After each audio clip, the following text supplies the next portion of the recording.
This is the future.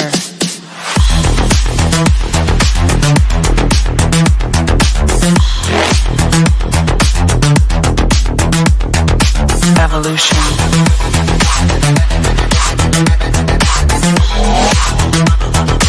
This is the future.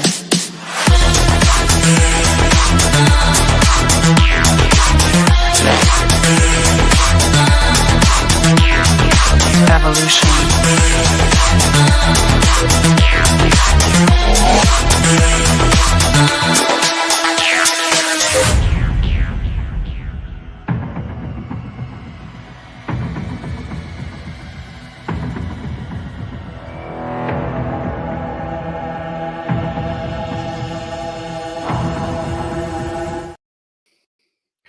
All right. Hello, everybody, and welcome to Beyond BMR. Of course, I'm your host, bigfootmichiganrob.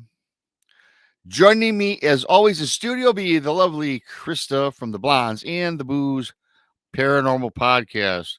If you are new here, please subscribe to Bigfoot Michigan Rob on YouTube, the Blondes and the Booze Paranormal Podcast on YouTube, Texas Front Porch, Donnie Cho Says Stuff, Paranormal Paul, Monica Rollins, Our Paranormal World, Truth or Tinfoil, all found on YouTube. Thanks one and all for coming on in. William Lunsford, he's back. It's going to be a great show with more information. It's always a great show with Will, great friend, and he will be speaking, by the way, everybody, at our conference. That's right, we do have a conference coming up. So yeah, we'll talk a little bit about that here to start the show. You can find us on Spreaker, iHeartRadio, Apple, Spotify, wherever podcasts are found. Don't forget the Super Chat's open, a great way to help support what we do around here. Also, you can become a BMR pirate. Join today, mateys. Join the many, join the few, depending on your point of view. Thank you. Donations are always appreciated greatly. Never expected from everybody. So thank you for that. You can find us on all of our social media platforms across, the country. Really quickly, I got to thank everybody. You know, I have 2 books out. Bigfoot Michigan Rob presents True Cryptid Encounters, Book 1 on Amazon, and also BMR True Cryptid Encounters, Book 2 also on Amazon. I want to thank everybody that's bought those books. Thank you for the love and the support. I do ask, if you have bought it, go on Amazon and leave a review, because the more reviews you folks leave, the algorithm gets pushed out and it helps the sales. So I do appreciate that. So that is totally awesome. And I'm going to bring up the lovely Krista. What's up, Krista? How are you? I'm great. How are you? You know, I'm doing fantastic. It's another great day here in Michigan. Same in Missouri. Same in Missouri. Mm-hmm. No snow. It was 40 degrees going down to 27, but it's Michigan weather, and it's the way it rolls. Do you know, yesterday it was 75 here in St. Louis, and today the high, I think, got to 44. 75 degrees in St. Louis. Sure was. It was beautiful out yesterday. It's like, man, this is like total tease of summer and spring coming. Well, it was funny because I always look up different radars and weathers. I checked Ohio, not too far from here, was 70 degrees yesterday. Yeah. I mean, hey.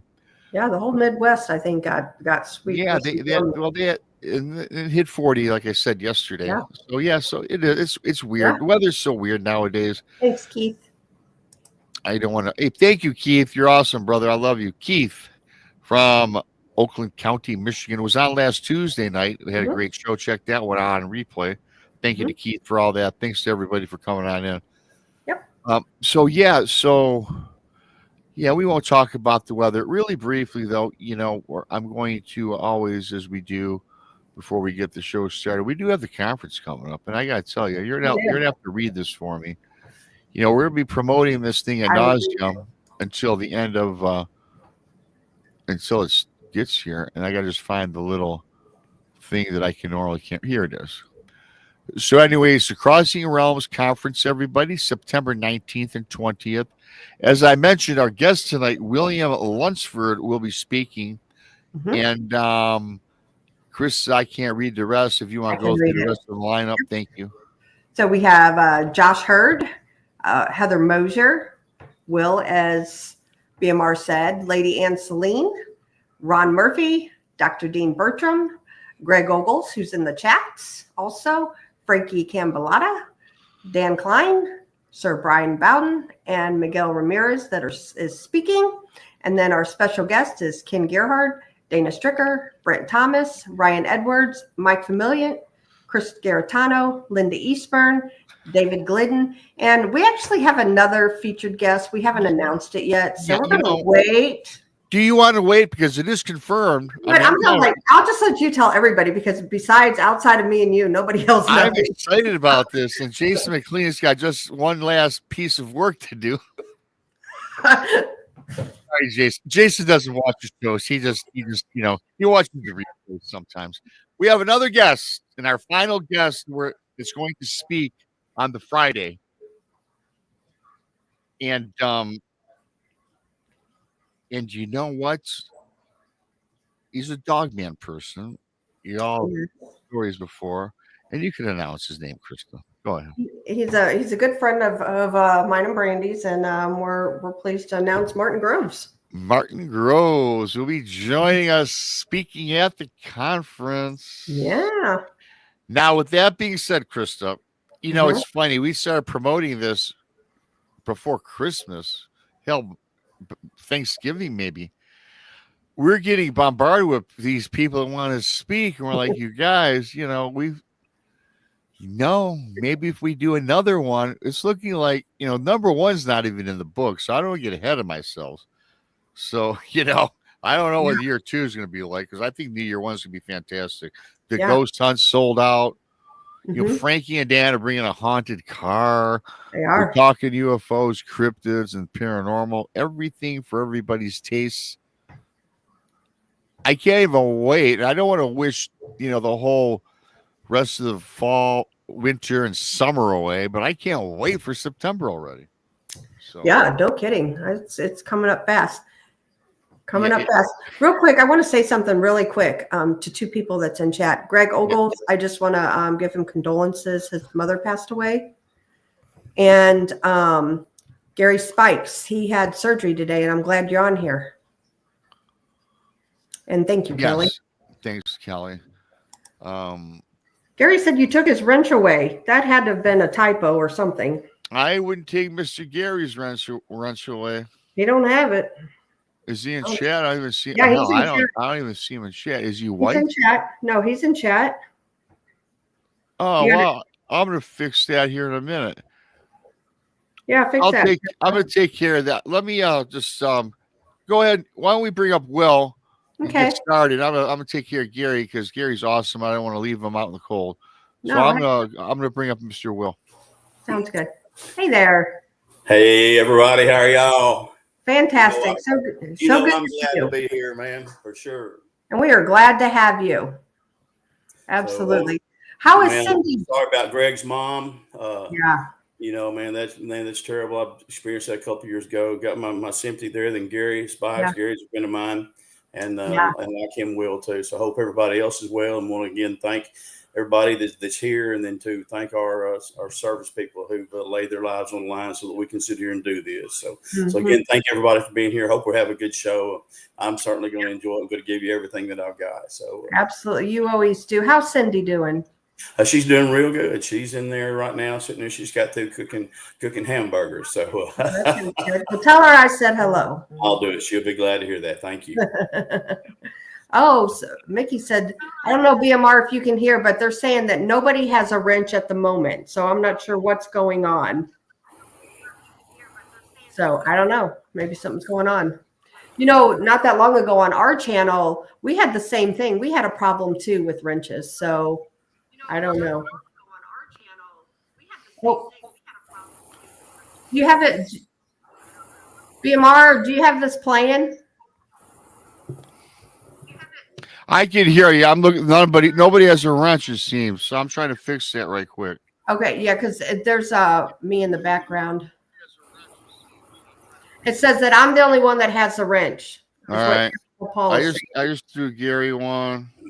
Just you guys continue on. Let me take care of this. Okay. All right. So, Will, what do you have coming up new? What have you been doing? Oh man, it's been we had some snow here actually in Arkansas. I think everybody had 3 or 4 inches except for us here in Texarkana. We had an inch for about an hour and then it just melted. So I was kind of glad of that. I'm not a cold weather person. The Lord would have had me born in Alaska rather than here in Arkansas. But I hear you. Actually been trying to get in touch with everybody, been contacting a lot with people there who had, we haven't had a lot of sightings here lately, but we've had a lot of activity, a lot of the Bigfoot down here in Arkansas. From what I have seen, our Bigfoot start having their babies about the middle of December to right now. And so a lot of the people that I'm talking to, they're having a lot of whistles, they're having a lot of howls, screams, and things like that. I've actually had a few people that would contact me and say, man, can you get down here at some time, which I'm certainly going to try to do. I have a friend here named Brian Horn. He has actually the television equipment. We're just go down and try to shoot. There's some people down there on Caddo Lake that have got a Bigfoot that's come around their property and really making a stinker out of himself. So we're going to go there and see if we can't find something other about that as well. Brian's a friend of mine as well. Very, very good guy, smart researcher. And then he's also friends with the people from the show Bigfoot is Real there from the Louisiana group down there. So yeah. So that's about what I've been doing right there. Go ahead. Your friend Brian just said filmmaker and friend of Will's here. So good to have you, Brian. He's a good guy. We need to hook him up sometime. Very articulate, man. He's got a lot of experience in the woods. He hadn't had his first experience yet seeing one, but he's been around a lot of the stuff. Sure. I respect his opinion so greatly and value his input and seek his wisdom regularly. So again, if y'all get a chance to have something like him or hear him on any other show, please do. Hook him up with us. I'll definitely be glad to have him on Blondes. We've got a wide genre here between Tex and BMR, Paranormal Paul. We'd all, You got some good folks with you there, Krista. I guarantee you. And that means a whole lot right there. What we have here is people who are not just sitting there telling you what they think, but you guys have all been out there in the woods, have been boots on the ground, butts in the woods, and sitting there and going out there and experiencing what we're telling you about. And that's one reason that this conference, I'm so excited about this conference, because as y'all said, we're going to have somebody there for every kind of, I'm not going to say hobby, every kind of subject that you want to look at. Yeah. So, it's kind of funny. There's a lot of us here who have experience with Bigfoot.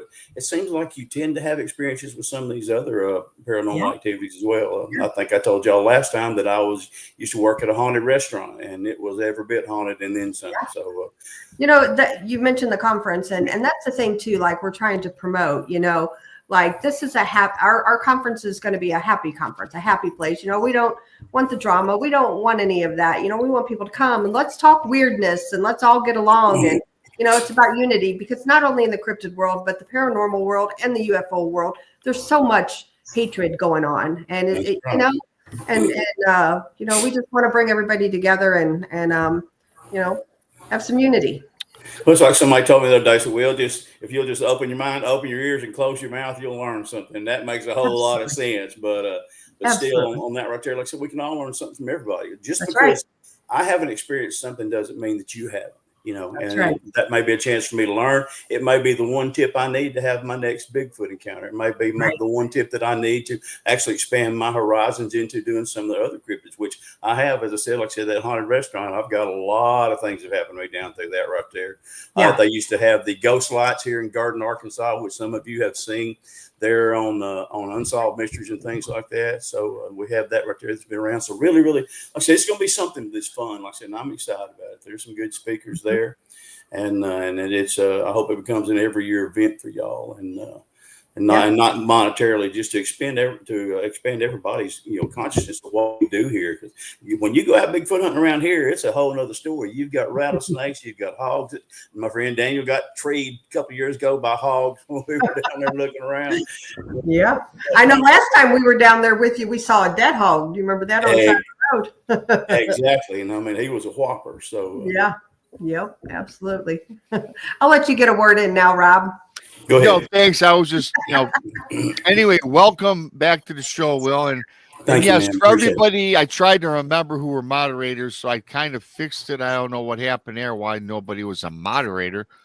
Leave me a DM or leave something in the chat room, and I'll hook you guys back up, because I definitely want you guys back checking out, patrolling the chat. Y'all do a great job. So if anybody comes in late, just let them know it's nothing I did on purpose. It's one of those glitches with YouTube. Well, if y'all have got a very intelligent audience. Yeah, y'all got a great audience there. You're not going to pull the wool over their eyes too, and that makes a lot of difference. It makes you be on top of your game. And like I said, you realize you're going to learn something. You're going to hear something from people who've actually experienced this. Just like y'all mentioned Martin, man. Nobody knew about Martin. I didn't know about Martin, but we all sat on my back porch last year, and we had a great visit. Martin is an ex-policeman. Martin has experienced Dogman, him and Daryl Denton, of several kinds. And so that's something not a lot of people are familiar with. It's just basically just now, it's been in Arkansas, but it's not been broadcast as much as it is now. So again, so that right there. So the folks, y'all do come, and I'm looking forward to seeing everybody. And it's going to be, yeah. And you mentioned a cool thing while I was kind of listening and taking care of this little issue. It's a learning experience for everybody. No matter what you're into. I find that most people that are into I don't know if there's Bigfoot, Dogman, the paranormal, ghosts, UFOs, all the speakers, they do all of these things. And if you're into these things, it's all connected, Will, right? It's all connected in my belief. Well, sure. People say, "Oh, well, there's no such thing." No, there is a spiritual realm to what we have. Even the Christians, but I have a spirit, and that's what. So it's not just somebody who is anti, any subject or anything else like that. Like I said, there's a lot of people that are open to things like that, and like I said, and willing to share. You don't realize what a burden it is. I saw my first Bigfoot in 1977, and it didn't become fashionable that I could talk about it until about the time that Finding Bigfoot actually came around. That's one thing that, whether you like the show or not, actually came around, that it made it where you could talk about it. And it was almost like a support group, man, helping me get some, because I carried all that stuff. Anger, people sitting there making fun of you. Oh, well, and telling you, well, what were you drinking? What were you smoking? That wasn't Bigfoot. That was one of your ex-girlfriends, and all these things like that, which I, try to take with a grain of salt. But some of the level of hatred that they put into you just because they never experienced it. So let me ask you a question real quick, Will. So if you're probably anything like me, for years, I've always believed in this weirdness. And a lot of people, as you said, they did ridicule me, oh, that's not, whatever. What are you smoking type thing? That's right. And, but here, since I've started coming out, doing podcasts and shows and Blondes and Booze, I have had more people message me from my past, like that. Out of the blue, like I went to high school with, hey, I believe in this. This happened to me. Like, yeah, So I think it's pretty cool, though.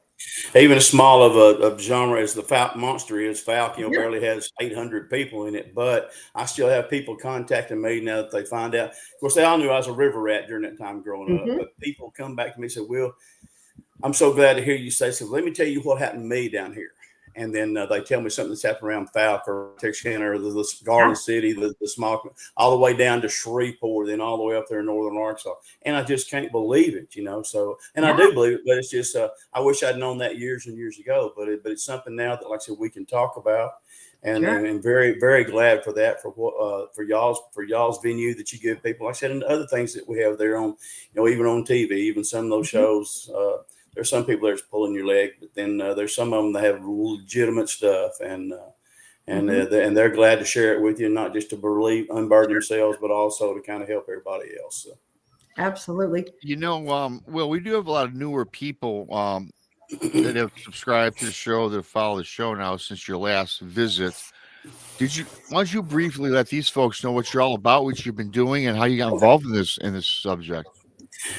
Well, I tell you, being a Bigfoot hunter is not something that I had on my bucket list when I was 17 years old, which is when I had my first sighting back in 1977.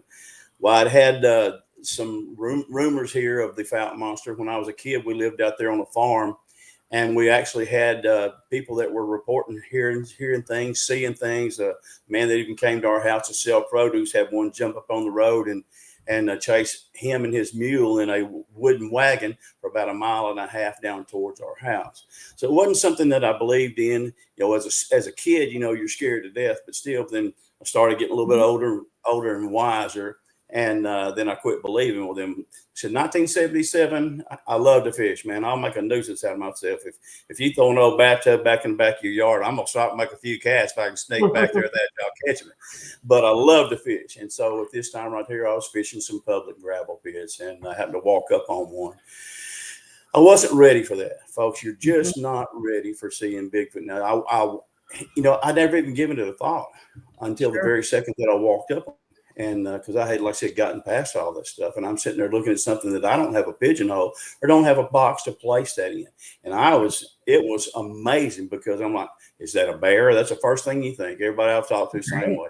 Is that a bear? Because that's something that we're familiar with. Well, no, it's not. Okay, how about a sloth? Well, Arkansas doesn't have any sloths, as far as I know, the rest of America or North America doesn't either. And they said, well, is that, somebody in a suit that's playing a prank on you, and all my buddies knew where I went, every afternoon after school, but they weren't there to prank me. You had to walk. If you did that, you just got to walk a mile and a half in a heavy hot suit and risk ticks, snakes and everything else. So I knew that right there, but there was nothing that I could do to put that. And I'm sitting there and I'm crying. And like I said, I'm looking at something that I'm actually feel like I'm in touch with my mortality, that this is the way I'm going to die. And so that's not a good feeling. And so I saw this Bigfoot, and he was over there on the side of the road. He was squatted down, and he had a limb pulled in front of his face. Well, I sit there, and all of a sudden he starts standing up. Well, his limb goes back to its place it's supposed to. He keeps standing up.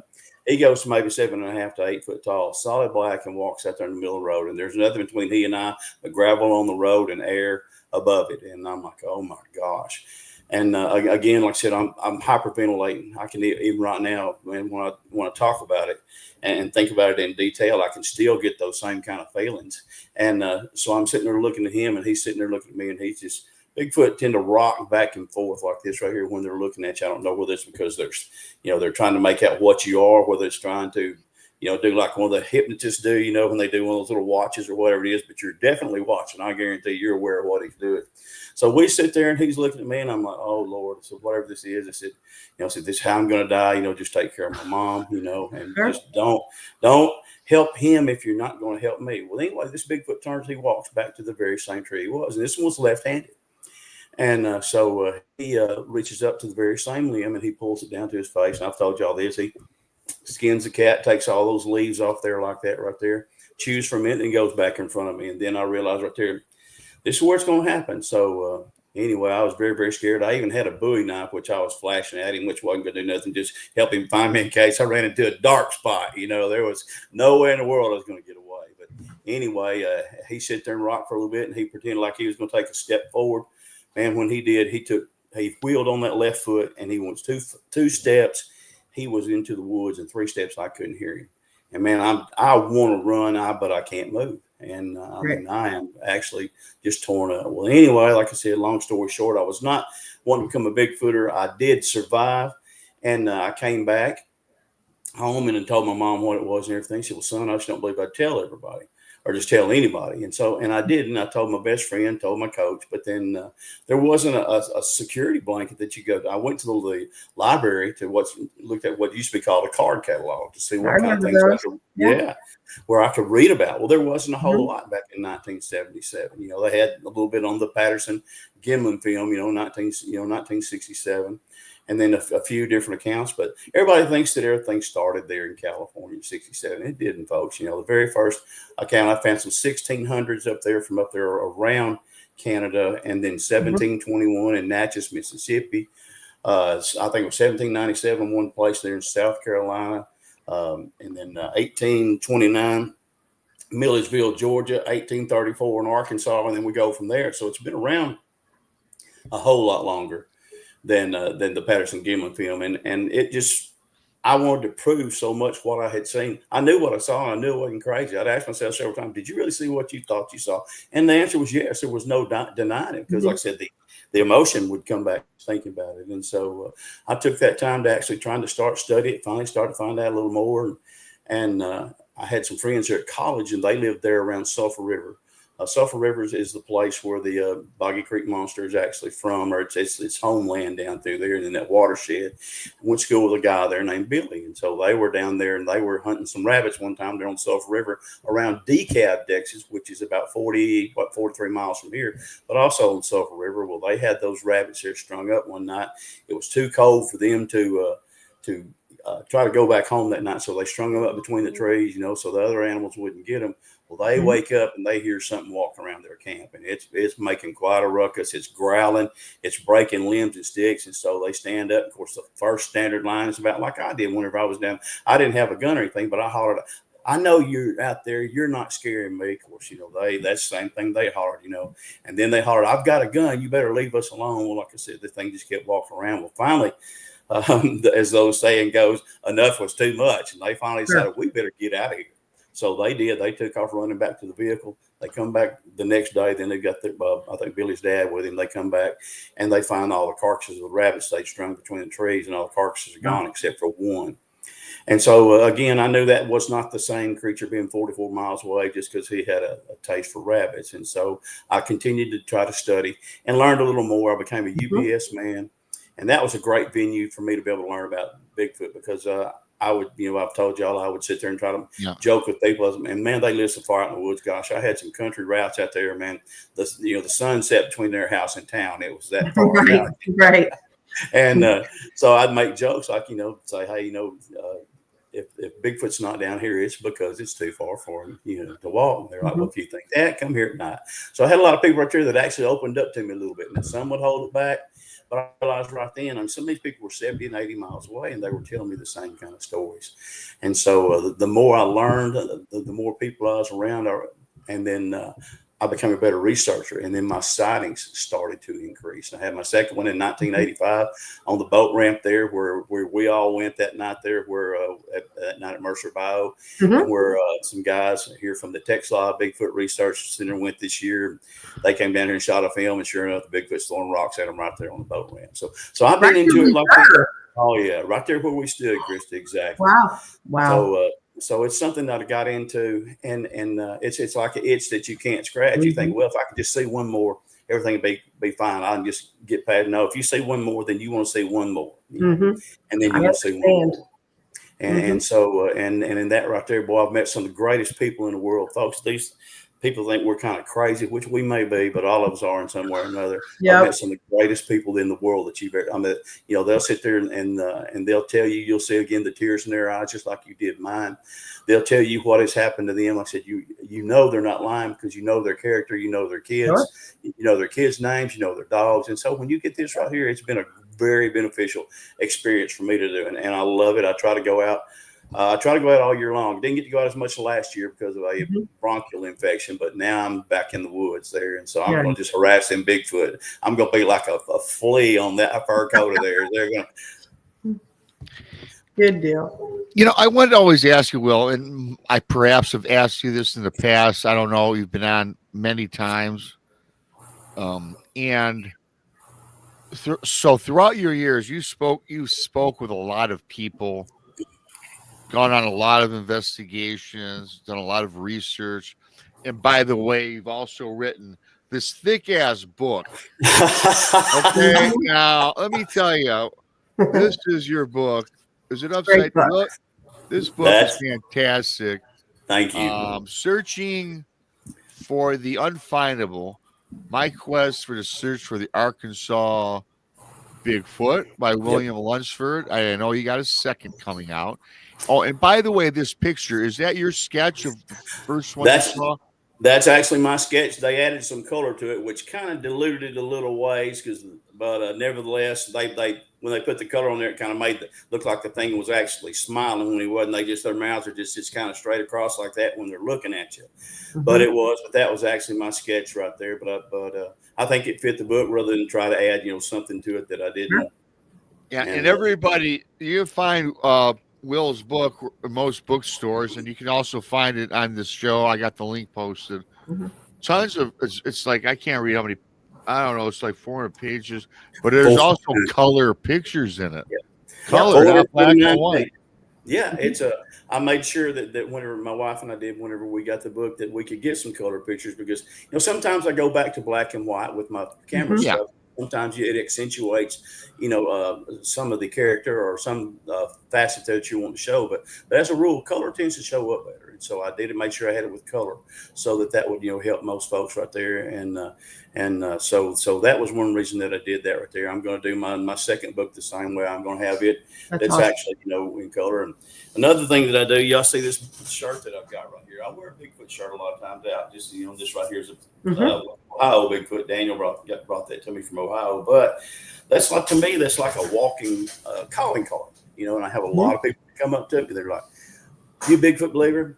And I said, "Well, I'm actually a Bigfoot knower, and I don't mean that in kind of cocky. I said, I know the real because I've seen them." Yeah. And boy, then we talked about earlier a second ago there, Chris, people start telling me stories there, and it really makes a big, big difference.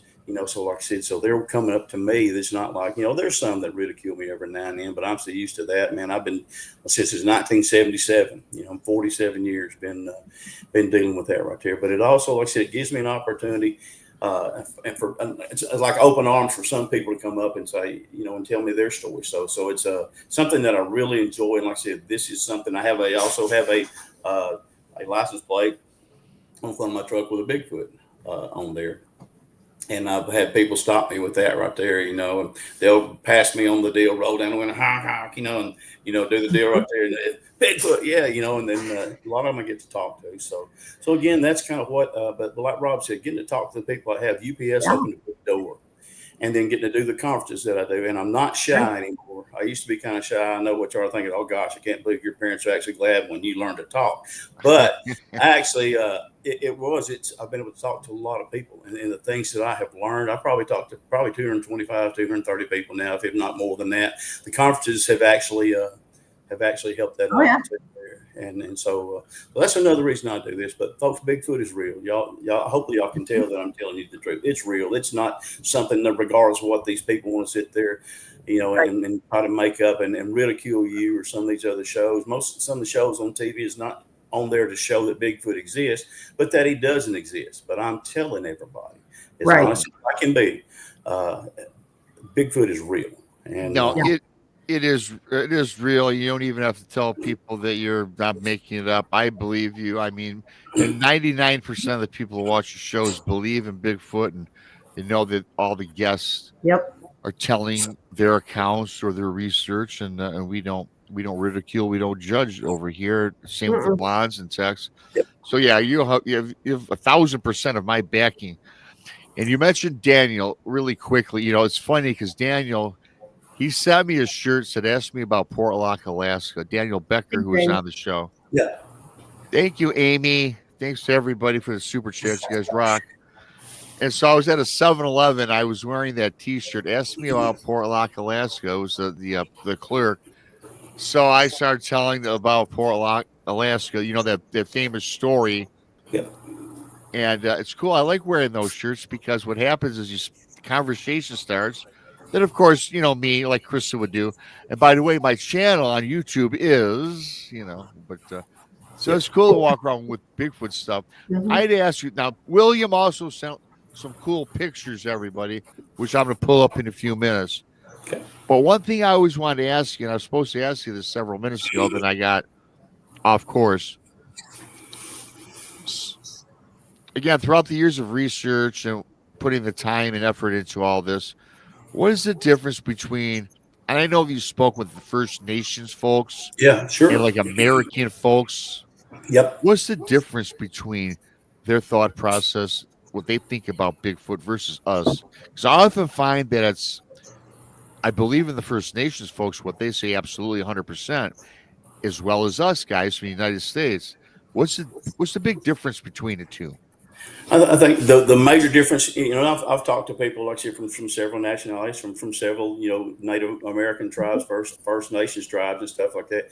And one thing that's big difference is the reverence that they have for this creature. I told you about the lady in Alaska. Whenever I stopped her there, and she's up there at a Denali National Forest, and I stopped. I just asked her a question. So has anybody reported any Bigfoot sightings? Man, she folded her hands, she bent her head, and she goes, "My people say I'm not supposed to talk about the hairy people or the hairy man." And and I said, "Don't worry, I'm not going to ridicule you or anything like that." And so we talked a little bit, and she opened up a little bit. And then whenever at the very end, when I got through, I said, "So I'm just going." I said, "I know the answer, but I'm just going to ask you the $20,000 question. So Bigfoot is real here in Alaska." And boy, she did something. And all of a sudden she bowed. She goes, "I don't just believe because of what my mother and my grandmother told me." So the reverence that they have is one difference between us mainlanders. And another thing is what they have is what we just said a while ago.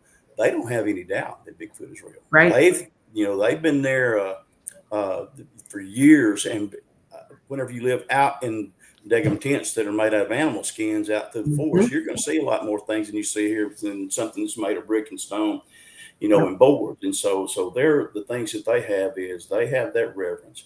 There's no doubt about it, and they don't have any desire to. And matter of fact, they even think that if they make fun of somebody who does that they're going to have karma come up on them in some way. So that's the really big difference that there is. And I haven't talked. Like I said, I haven't talked maybe about that right there, probably about 10 to 15, about that many. Then I've got an Indian friend that lives here, and he wants to be called an Indian. He don't want to be called a Native American. He said, "I want to be called an Indian." And he lives down here, right here, and he fishes on Red River. And I said, "Well, how's my buddy doing?" That's just our standard joke. And he goes, "Every time I'm down here fishing, he walks behind me and sits there and watches me for a while. Then he just takes back off to the woods." And so we have a good laugh. But it's so cool because we have that calm, casual relationship with it. So it's something that a lot of people there. And I'm glad to see that people are starting to accept it as well, because there's, you can tell that you can tell when somebody's pulling your leg, when somebody's trying to be clickbait and everything else like that. Folks, I'm not monetized.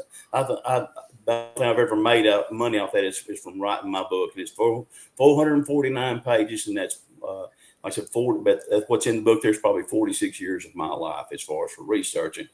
And I still do a lot of camera work. I've got 10 game cameras out in the woods right now, and set them out there. And then that's a lot of work. And then to go back at least once a week and change the cameras, change the batteries, change the SD card. I finally had somebody this week steal one of my SD cards, which really makes me mad. Not because the SD cards, or not because of the price. They left the camera there, but I'm afraid there might have been Bigfoot on that SD card, and they're going to find out what's down there, because we live in we research on a public area, and so I don't know if they got it just to see or whatever. I'm hoping they didn't get anything, but if so, hopefully they're too scared to come back. Maybe it'll have a sort of double-edged sword, Right. If I'd have caught them, they would have been scared to come back. I guarantee you. That deal right there. So, but anyway, like I said, I do a lot of that right there because camera work is people. You hear all these people saying, "Well, there's so many game cams, so many cell phones. How come we don't have any pictures?" Folks, they're there. There. My wife has got a picture of Bigfoot on her cell phone. I get them on my cell phone. Daniel's got them on his cell phone. I get them on the game cams. A lot of people that I've delivered to that we talked about a while ago, they'll whip out that cell phone, man. They'll say, "Here, let me just show you this and see what you think." And you can only smile, because they're so proud to get to show somebody that actually believes in it. Right. Absolutely. I am going to show some of your newer pictures here in a moment that you sent on over to me, which I appreciate. And I kind of know where your thoughts are with Sasquatch, Bigfoot, the Fouke Monster. But what's your thoughts on? Are you 100% flesh and blood, or do you think there's a paranormal element? Because I think there's a combination of both. See, and that's what I think there is. Mhm. They have so many ways that they things that you can't explain, But and so to say that they're 100% flesh and blood, that's the other part is something that I haven't experienced yet, or not being whatever they are. Everybody says, "Well, you think it's a missing link?" I think Bigfoot is its own creature. I don't think there's such thing as Bigfoot. It's not a link to anything. Bigfoot is his own animal or his own creature, his own being, however you want to say Right. this right there. And so by not being able to comment from that standpoint, but I'm telling you, I've had some things happen, man, that are just incredible. And I'm like, how did this happen? You'll find tracks all of a sudden that will appear. Well, I know that a lot of times that you'll be walking on different strata on the earth, and it makes it where footprints are more susceptible to be left, where you can see. And then sometimes, they just disappear. But whatever it is, that doesn't take away from, man, the intelligence this thing has. It's there on the side of the woods when you're walking through there, and it will sit there and stare at you for 30 minutes. And you don't even know it's there. And all we're going to see as people, as a rule, we're going to see movement first. So that's what we're looking for. But the whole time I've actually had him sit there. I've actually seen one over there. A lot of times it's after he moved, then watch. And it's another 10 or 15 minutes before it finally decides that it's going to do anything else, And I don't think it knows that I'm watching it. And I drove up on some a couple of years ago there. There was two 7 foot tall out in the field whenever I drove up, and it was so windy. And so that kind of muffled the sound, and then had been kind of wet, so they couldn't hear my truck. So I'm watching 2 7-foot Bigfoot walk down the edge of this tree line, and man, I am stoked. I mean, I'm on not cloud 9, I'm on cloud 999, and I'm watching these things walk by. I think y'all heard me say before, I watched one of them shove his brother, if that's who it was. And then whenever Steven drove up a little bit later in his logging truck, or whenever he did, then all of a sudden they just walked back off into the woods. But again, like I said, with that right there was 7 of them in there. But it was so great to watch them, how all of a sudden when the first time that they heard Steven's vehicle coming through there, it's a gravel road where, like I said, it's public property. They heard that vehicle, man, all of a sudden they just turned just so easy, just eased back off into the woods.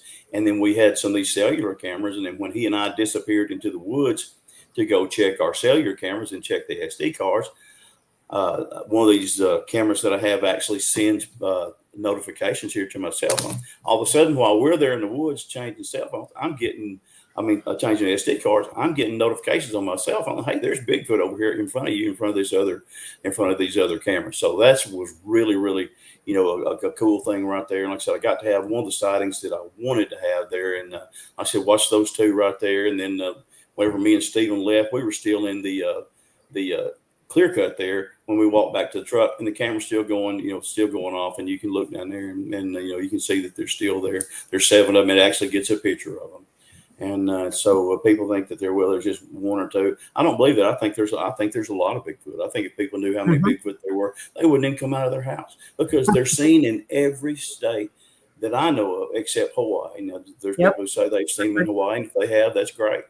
But I know that all the animals in Hawaii, most of them were brought in, by the kings to have, dignitaries as hunters and things like that. But they're seen in every state. They're seen in just about every place that you've got a firmament or not firm, but a firm contact that they can cross. Just like what's they call the Bering Land Bridge. If it was there, that they can walk across, and they go right from one continent to another. And Bigfoot has no problem with crossing a creek, with crossing a lake, with crossing a river, so they can go.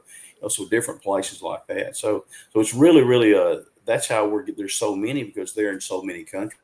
Russia's got their own name. They got the Almasty.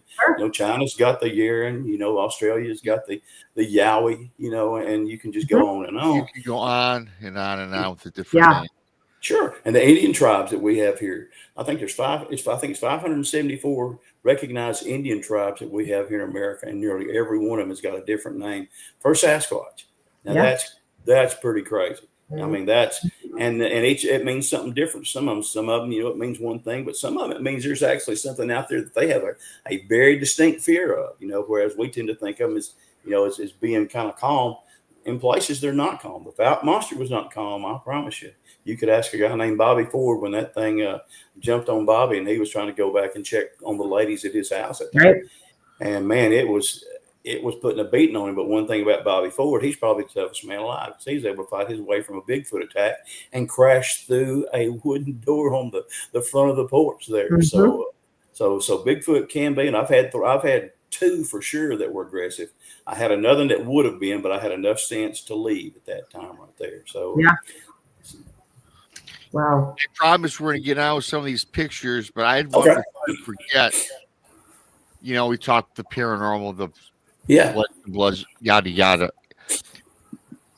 Do you think though that like we're going to get into your pictures, we're going to talk about some other things, but people that are in the field that they experience, and I hate that the blob squatch. yeah. I wish we got to come up with a blob squatch. You know, yeah. So you get the blurry pictures or video. You get maybe no video. You get the battery drainage where all of a sudden. My belief is this: these immense creatures, and they're immense. Mhm. Some could be 1,200 pounds. Will some? Right. I think the amount of energy frequency that they just emanate from their sheer presence has something to do with draining these batteries, getting the poor picture. Everyone says, and these people can jump off their front porch. Okay, yeah, you're not going to capture that great picture simply because of the Mhm. frequency and the energy, man. I don't see how we ever get a clear shot. And if you had a clear shot, the naysayers will say it's fake, especially with CGI and Right. AI now. See, and that's going to hurt as well as AI. AI is going to kill me and CGI because I've got real pictures. I'm not going to fake them. When I die, I will never have doctored a picture. I won't even know how to do it from my phone, much less have actually doctored that. But it's Right. actually going to hurt me because I'm not computer literate. I don't care to be computer literate. I'm pretty good with my cell phone stuff, and then also with my game cam. Mhm. But like Rob said, that's really going to hurt. And then people are going to sit there. Even the ones that I show people that are just super clear that, oh, well, that's Mhm. fake. Where'd you get that? Well, I didn't, I don't have to fake that. There's enough of them out here. You stay out there long enough, you don't have to fake things like that because they are there. So that's one of those things like Rob said that people sit there and they want to try to make fun of you. But man, though there's that T-shirt that says it's all fun and games till Bigfoot stands up. That's exactly right. So And then true. it's not quite so fun. And so these pictures that you have right there, Mhm. you've seen my pictures, you've seen my phone, you've seen how very Oh clear they yeah, are I on the phone. have. Sometimes, and you send them to somebody, and then all of a sudden through Yeah. the electrical interference or things like that, they become blurry. Well, that doesn't change the fact that they're not, that they're real. And Mhm. And they are very real. And Will Yep. has sent me. I've seen like 100 of your pictures. Obviously, Mhm. not showing them all today. And they are some great. You have some great shots. We're going to get into thank you. that in just in 20 Great. seconds. And one last point is again, people don't realize it. If you haven't seen a creature that's not supposed to exist, when you see it, you can't process it. Your mind cannot. As beautiful as the human brain is, it slows down Sure. because it's experiencing something that's not supposed to be in existence. It's not part of your back memory banks. It's just not. So Hey, yeah, that's right. First time I saw one, I wet my pants. Had no idea till I got back to my truck to my vehicle a mile and a half later. Mhm. I had no idea of consciousness. I've talked about 7 or 8 people that's told me of their encounters. They said, "Man," said, "I hate to admit this, but I actually use the bathroom in my pants and don't feel bad." Because you don't have control, like Rob said. And if they have infrasound, and they do have infrasound, Right. it can cause you to lose control of your body functions, make it where you can't scream. Like that dream you have at night where you want to scream but nothing comes out. It works that way, and that's a reality too. Mhm. Absolutely. absolutely. So as I promised, we're gonna go through a couple of these pictures here. Thanks to everybody for coming on in. And really quickly, we're already 49 minutes in this. I did want to shout out Keith from Michigan, Kelly Sandiford from Canada. I think Scott. I don't know where you're from, Scott. Diane, Curtis, Amy Creel, my little pirate matey. Thank you so much for your awesome super chats and memberships to get the show rolling. Appreciate each and every single one of you. That's so awesome. Not expected, always appreciated by good old BMR and Krista. Thank you. So moving on to some of these pictures. Okay. The first one here I got. that you talk about just a little bit. This is I titled this Conehead Bigfoot 1, and that's kind of what I titled it. So here we go. Okay. Okay, right here. This right here is it's a camera that we have. My buddy Jim Owenby, he actually whittled me out a log, and so I've got a camera hidden down in this log right here that's looking towards that open space. That open space is the clear cut right there that you have heard me talk about before. Well, you can actually look up there, and you can see on the back of this thing's neck, you can see hair that's all like, moving around and stuff like that. But that's actually right as he walks up past and where we've got the camera setting at. And of course, I think truly they can hear this thing whenever the camera goes off, because all of a sudden he turns and he's looking towards the camera right there, and the camera's probably maybe 30 feet away. But you see the cone head on that joker right there. He's got a very sharp cone head. Not all of them have got cone heads, but this one does. And he's sitting there looking at my camera. It's about 6:30 in the morning right there, and you can see the sun coming in. The sun can mess you up with your cameras. This thing that you get right there, the amount of light you have, the amount of wind, the amount of motion, things like that. But that's actually Bigfoot. Like I said, you can see back there. You see the enlarged body. That dude there's probably 8 foot tall. Yep. And so if I'm gonna have to start taking pictures of my camera to show y'all, see how it relates like that. But it's gonna take time from the Bigfoot pictures. So y'all just gotta take my word on that. But there he is right there. You see the Bigfoot. You can kind of see the eyes as he's looking back there towards the camera. Yep. Hey, Chris, did you see how I easily transferred the three of us on the left, unlike the last show we did? I did. I did notice that. I'll probably forget. Now, here's the same picture, Will, but I think it's more of an expansive picture. Yeah. Give everybody some of the depth. Okay. All right. Here he is right here. You see what I'm looking at? Right there's my camera.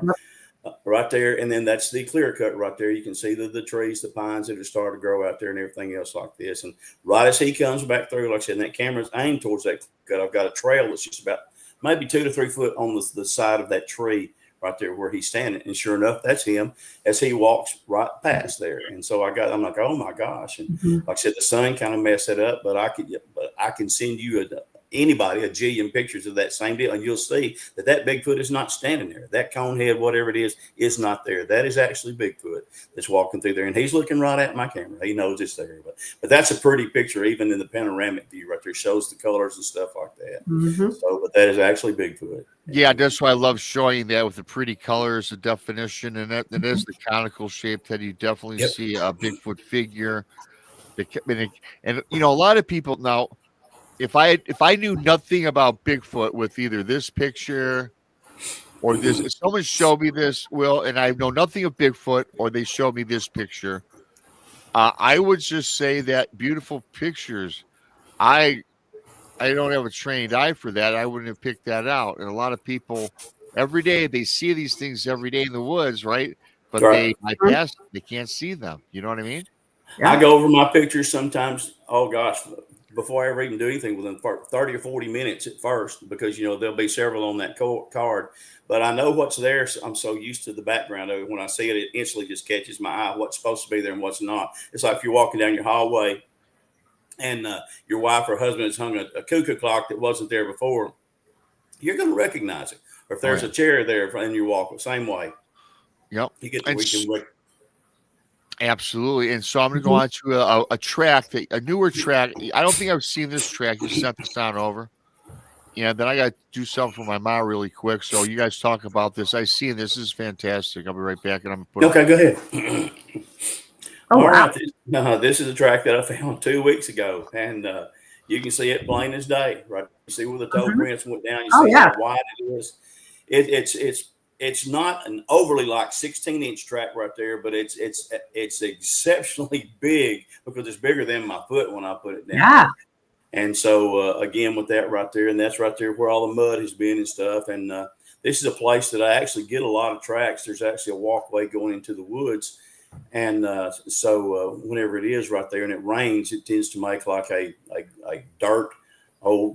I guess a dirt walkway or whatever. Yeah. So anyway, they'll cross right there. But you see all the toe prints in there and everything. And like I said, that's about according to what, about 11. I put a dollar bill down there, and a dollar bill is a scale. You know, it's a little bit over 6 inches long. You know, and put it down there for scale because I didn't have anything else there with me at the time. But I did it basically for me. You know, people say, why do you put it down there? Well, I know what it is. You know, and we recognize that that's not a human foot there in the frozen tundra. But anyway, it's probably close to 11 inches by about almost 6 inches, something like that. But that's a big track, and you can tell because it's wintertime. Sure. Like I said, we just got through with snow. So that I felt like that was a real good track. I had some more that were smudged out because we had so much rain and so much snow. But I thought y'all would enjoy seeing that track. I don't cast tracks anymore unless I just get ones just super. Right. Every time you get a Bigfoot track and you cast it, man, it's going to cost you like $6 in plaster Paris. But sometimes the camera actually shows up more definition than what the plaster Paris does, except for maybe sometimes you might get some dermal readings. But anyway, I hope everybody enjoys seeing that. There's, All right, next one we'll go to. Okay. It says teeth. Yes. As y'all know, I have our Bigfoot down here are very, very dental oriented. Y'all seen the picture that I had there that I actually put on Travel Channel 2 of the Bigfoot that's biting my camera. I've got 6 or 7 pictures of Bigfoot biting my camera. Well, this right here I had one here that I found the week before I picked this up. And he had actually chewed through one of my straps and just snapped the strap and then threw the camera, the Lord knows where. But so I go back and you can see the pink gums. He's got better gums than I've got. But you can actually see that the one tooth there is broken. You can see that these are all like sugar cubes or horse teeth, whatever you want to call it, kind of like what we have right there. Like But ours, there he is. And you see the motion blur. That's because he's actually chewing on that camera right there when that camera goes off right there. So I was just blown away by that. And I've got another one there that I didn't see, and that's about the same way right there. And there's no denying it too. It's pretty neat too. But that one right there, like I said, y'all seen the other Bigfoot pictures of guy them biting my camera. That's something that they do. I have them bite on my tree structures. I've got a camera there that he totally destroyed. I mean, totally destroyed. He broke every piece of glass, broke the whole outline of it, and broke the whole structure of it there with bite marks into it and everything. But that's what Bigfoot do. But that's actually Bigfoot teeth biting the camera. And like I said, you see the motion blur as he's doing so. Yeah, that's fantastic. Wow. Yeah, there's a great picture. Sorry about that. Yeah, I seen that's that. Okay. Going back to that track, that's a great track. And the teeth, Thank you. that was I missed part of that. Were you was that on a camera? That was actually my cell phone. Actually taking my cell phone. Oh wow! He was actually just got through crossing the road coming out of the woods right there, and so the road, the ones in the road, it was so muddy that it looked like he'd slipped some right there where he stepped in a little bit firmer ground right there. Man, it was just almost perfect, not perfect, but almost perfect. But you can tell what it is. It ain't nobody out there barefoot. Especially with that kind of cold weather. But I hope everybody enjoyed seeing that right there, because I find a lot of tracks. We got a lot of Bigfoot up here in Arkansas. Arkansas is, I don't care how many listings there are on all these different websites. Arkansas has got a lot of Bigfoot. Our next door neighbor is Oklahoma. It's got a lot of Bigfoot. Texas down there, then Louisiana, those 4 states right there. What we call the 4 states here. There's Bigfoot up here that's like you wouldn't believe. So again, I feel very fortunate every time I find one. I don't take it for granted. But like I said, I do keep plaster Paris with me, but I just don't cast every track that I find. Like I said, sometimes that picture does a better job than. I prefer the pictures over the cast. Yeah. We've all seen that, and I just like the raw footage, the raw picture, video. Yeah. Here's another one. Appears to be a Bigfoot walking. Okay, this right here is a Bigfoot. He's actually got his back to him. Down here at the bottom, you see 2 little white sharp things. Those are actually leaves off one of the vines that had grown up over the back of my camera, on the front of my camera. And this was way down the bottom. And so the snakes were so bad, I didn't get a chance to go down there as often as I wanted to. And so it had kind of grown up. But that's actually Bigfoot's back as he's walking past my camera right there. And then he's a whopper. But anyway, like I said, that's what the white is at the bottom. That's actually leaves that have grown from that vine right there. And so he's going through, and that bottom is just right there on the edge of a creek channel. You heard the saying they always travel the creeks. Well, this one was. And so that's what that is right there. And you can see some of the hair.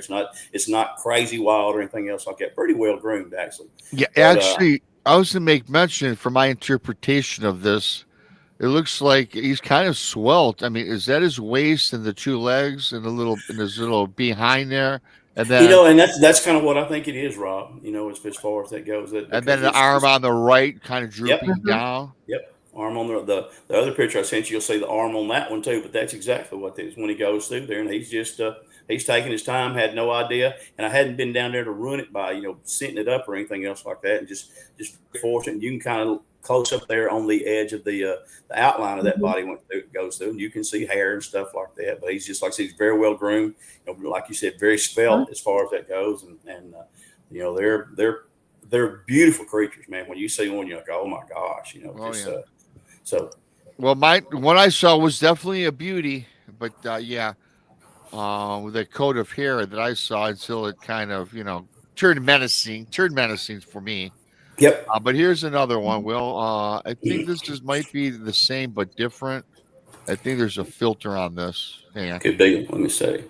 Okay, this right here, he came through. He's about probably 50 feet from my camera, but it was right at about 5 after 6 that morning. It had rained just a little bit there, and so it had a little bit of dampness that was on my lens. But this is him as he actually walks down the trail.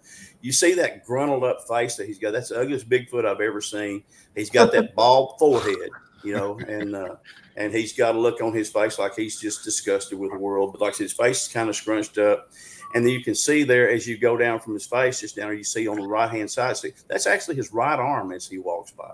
Okay. And so like I said, he's just walking down that trail that morning, and he actually got caught, Yep. And I put it under 2 different filters to kind of, like I said, each filter. Here's the other filter, Will. Okay. All right. Yeah, there he is right there. So you can see that's him as he's walking down the deal. That's part of where it was. And you can see the other filter right there, but you don't get to see as much detail. Mm-hmm. And I did filter that up, but I'll be glad to tell everybody when I do that right there. I'm not trying to make up something, but that's him as he goes, like I said, very early in the morning. And there he is. I'm like, oh my gosh, I'm just glad whenever I was there, I wasn't there whenever he was walking back through, because it would still be there, to put it that way. But he is the ugliest I've ever seen, but he's about 8 foot tall. He's about 8 foot tall, and he's a whopper. And I got a picture of him last year. I sent y'all one of him standing over there with his eyes glowing, kind of been over like that's the same one in the same place. Well, I got another uglier picture you sent me. I'm gonna save that for last. Okay. I got 2 more pictures. I'm gonna show this one. This is I guess I don't understand the pic. I can see the head and the shoulder. Now, when you take these pictures, I understand like all white. How does that? Is that from the camera lighting, or what's up with that? I think it's just the camera. I think it's a camera. Me and Stephen have a couple like that right there. And people say, oh, well, that's nothing. Well, I've actually got some pictures here I can show you of a deer. And the deer is the same way. He's white. Mm-hmm. His whole body's whited out like that. The horns are whited out like that. But I think it has to do with the proximity that he has there on the camera. And like you said, the amount of lighting that you have that makes it show. But you can see the head, you can see the shoulder. And folks, that's a Bigfoot. I'm not out trying to make it out something that it's not. If it wasn't, I wouldn't even show you. I don't even try not to even show blob squatches. But he was so close down there. And like I said, most of the time the poses will be, right as he goes through, he's kind of ducking down like that right there. But that's actually Bigfoot as it got too close and it whited him out. Again, I've got a picture there of 2 deer and then the other Bigfoot that we have like that right there. So I'll send that to y'all next time that we show. But anyway, that is Bigfoot. That's not me making it out to be something that is. No, I understand. Hey, Will, trust me. You don't have to prove anything to me. I believe everything you say. I've known you for many years. But for the naysayers or people that say, well, how come I don't see a face? How come all it is a white? Some people might say it's just some white glare and just say it's nothing. When you fire a picture like that, why? How can you explain why the image is not descriptive? Now, I can tell I can even see hair standing up on the shoulder. I've been doing this a while. Krista can point it out, but how come that picture came out like that? And that's one thing that when you do game cam photography, and like y'all know, and I've done it for a long time, and me and Stephen and I are very successful at that. Steven's as big a part of this as I am, and Daniel as well when we get down. But anyway, it has to do with how much lighting that you have there. It may be with full moon or no moon or whatever like that right there. It may be with what you've got. It may have to do with either cloud cover or something other like that. Okay, turn to an orb glowing. It wouldn't surprise me I've got pictures of orbs out there too. We get a lot of pictures of orbs like that. But whatever that is, like I said, I think it just has to do with just the natural set of circumstances and as close as what he is right there, and at what time the camera goes off. Because that camera is a very strong camera. It's got several good pixel lights on there to light that up, and that's just kind of how it ended up. But it's to show that outline that you see how and a actually big animal that is. And actually, I planned this with one of my earlier questions when I talked earlier about the quantum mechanics, the quantum of Bigfoot, the energy, the frequency. That's why you get these such pictures. That's right.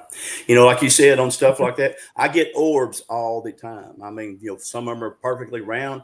We got one of it, my friend's land up here around a town called Ashdown, Arkansas. It's actually standing there behind the tree, and you can see the perfect shape of a Bigfoot. The tree is black, but you see the perfect shape of the Bigfoot, and the Bigfoot is white like that. Like I said, morph into an orb, whatever it calls it. It could be because of their hair.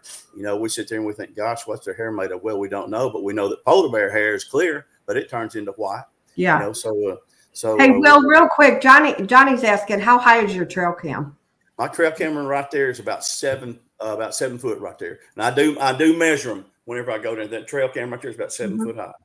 Okay. And so that way I kind of know what I've got in case something happens right there. I've got some as high as 8 foot high, and up there most times 7.5 to 8, about as much as I can reach and get up there. But I do, I do measure them as far down. So, but that's cool. So that's really a big creature right there, and it may be an ugly picture, but boy, I'll tell you what, we know orbs exist.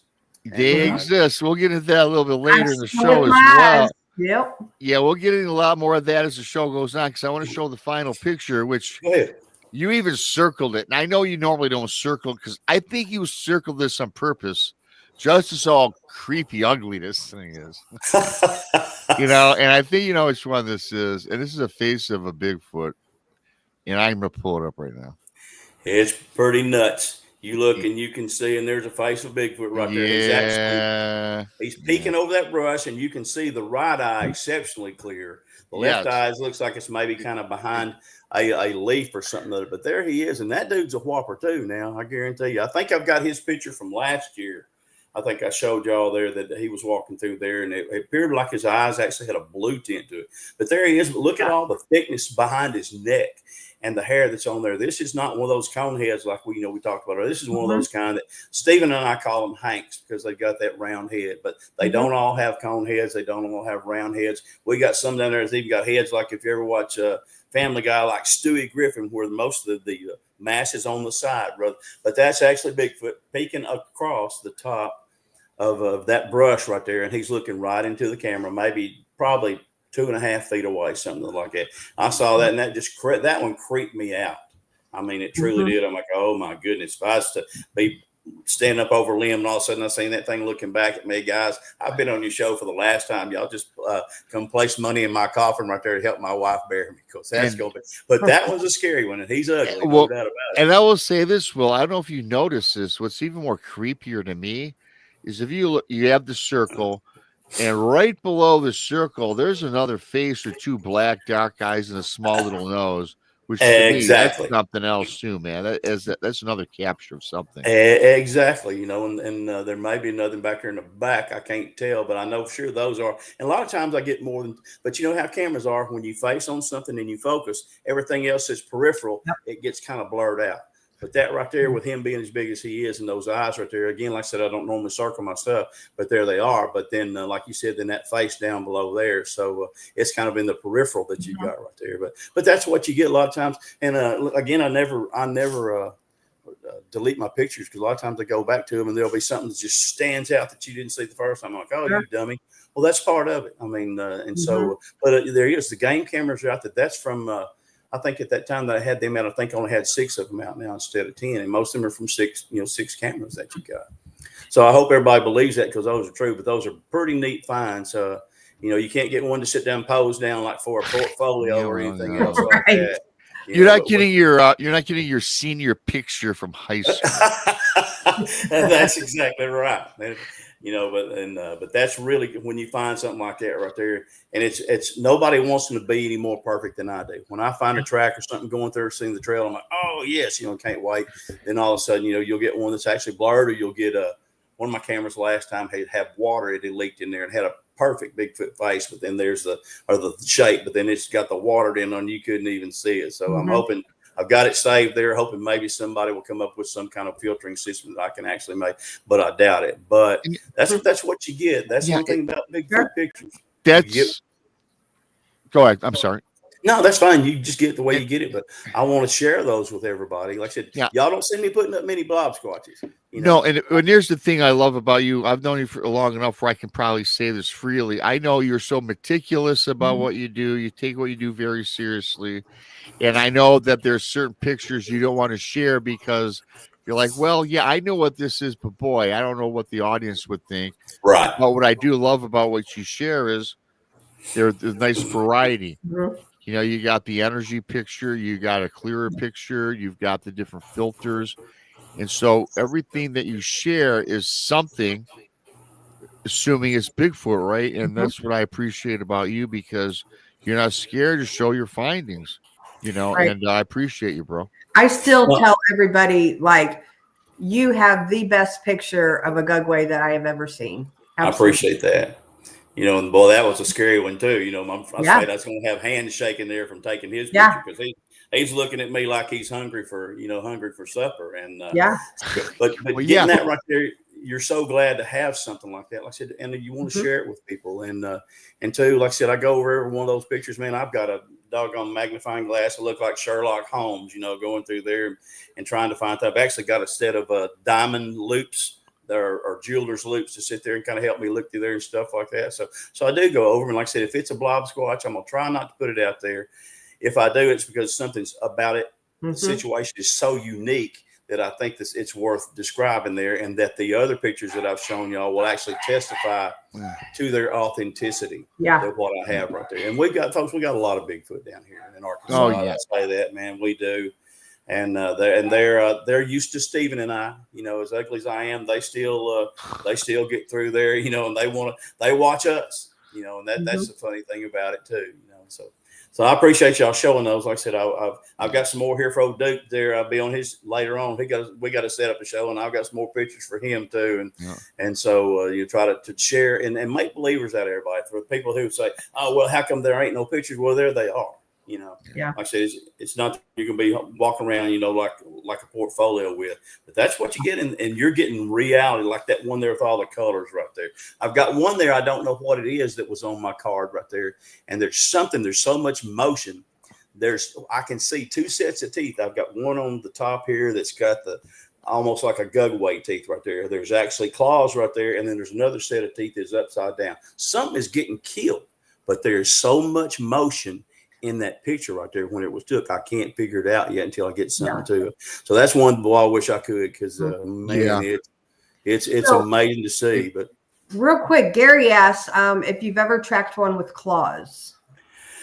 Most of the Bigfoot that I have seen, the Gugwe appeared that day to have claws. Whatever happened right there, the one I just told you about. But most of the Bigfoot, like I said, I've got several pictures of Bigfoot hands, and sometimes their fingernails get sharpened, but they actually have fingernails rather than claws. They actually have nails just like we do, and big old look like big corn chips or something other like that. And so they actually have nails rather than claws. And I've actually got a picture of a tree down here where a bear came up on this Bigfoot, had a place where he was rubbing his back. Bear came up the next week and scratched the tree where Bigfoot was rubbing. Bigfoot came back the next week and did 5 fingerprint or fingernail marks down the side. And when you look at it, you're like, oh my gosh, he was pretty irritated at this. So they have fingernails just like the teeth, that they show right there. People who show them with fangs, they do have canines, but the canines barely go past, the rest of their teeth right there. They got the space right there. It's the same way with their fingernails. But like I said, I've got several pictures there. The people think that you see one deal and people show the fingers being 5 inches long. Oh, well, there's no such thing as Bigfoot fingers. They're not any longer than that. I've got a bunch of pictures of Bigfoot hands, like I said, and the fingers they're 7 or 8 inches long with those, and their fingernails are generally black. There's one there in my book. If y'all buy my book, you can see it. And Bigfoot is laying down in front of my camera, and he's reached around the camera, and he's got a Snickers bar in his hand, and you can see the fingernails on that Bigfoot on his hand as he's got that Snickers bar wrapped around his hand. So they're but they're not all the same. There may be some like that. I just haven't seen it yet. Hey, let's revert back really quickly because I know that I don't know that we shared the Gugwe picture on my show or Krista's show. We can do that another time. I know it's too, you got to pick. I don't know. It's probably hard to download it right away. But I do have to ask you though, man. The Gugwe, the face eater, as they call it, right? Face eater, whistling bear. Were you terrified when you saw that? When you recognized what that is, knowing their reputation? What was your thought process? At the time, I was still thinking Bigfoot. The first thing I thought was a hog. I showed Krista and them where that happened. I showed them the exit. I had down right to it. Yep. And so I went down there to look at it. And so while I'm sitting there, looking at that right there, doing my own research, all of a sudden I see this big black shape on all fours coming up from the bottoms. I'm like, dang, that's a big old hog. Because that's for all of a sudden I realized that's not a hog, that's a Bigfoot. So I'm sitting there, then I've got my phone out. I'm gonna try to take a picture.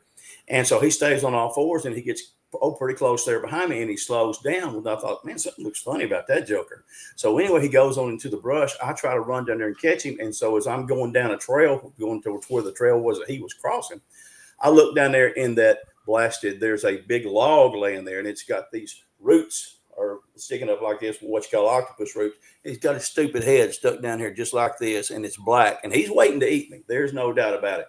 I believe with all my heart he had run up there from that bottom and he thought he's going to have something. And I just was fortunate enough to see him. So I'm sitting there looking at him. I get 3 pictures. The first one, he's looking straight ahead, but the next one, he's kind of looking to the side, and you can see him. And I talked to my Native American friend. He said, man, if he was moving his head, he had a partner. He was down there hunting.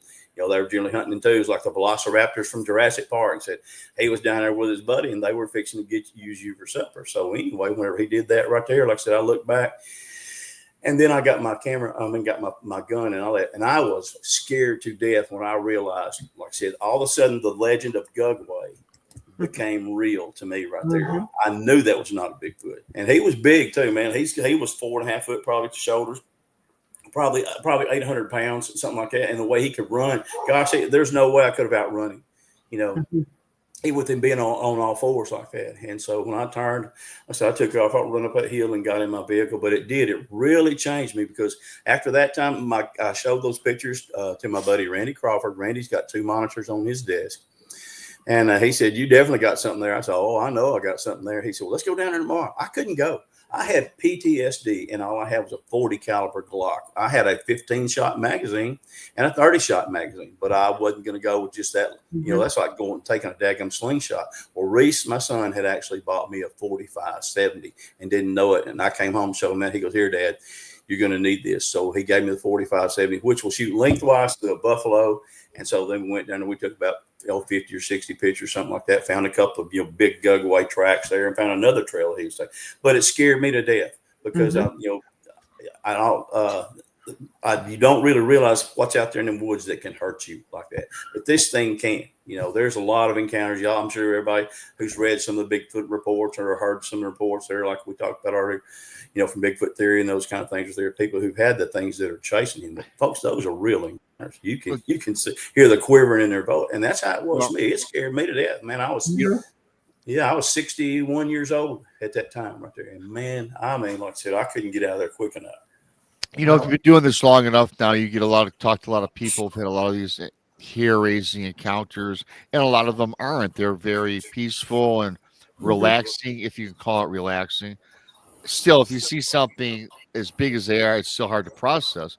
Mine certainly kind of wasn't good, but let's roll into that really quickly. We got another maybe, I don't know, 12 minutes or something.